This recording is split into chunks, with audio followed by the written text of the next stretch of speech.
Decorative tiles often define premium designs, and this workflow will guide you through crafting intricate ones with precision and elegance.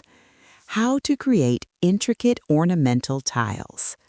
Start by opening Photoshop and creating a new square canvas around 1800 pixels so detailed ornamentation has enough space. Select the pen tool or brush tool and draw a decorative motif in the center, focusing on smooth curves and symmetrical flourishes.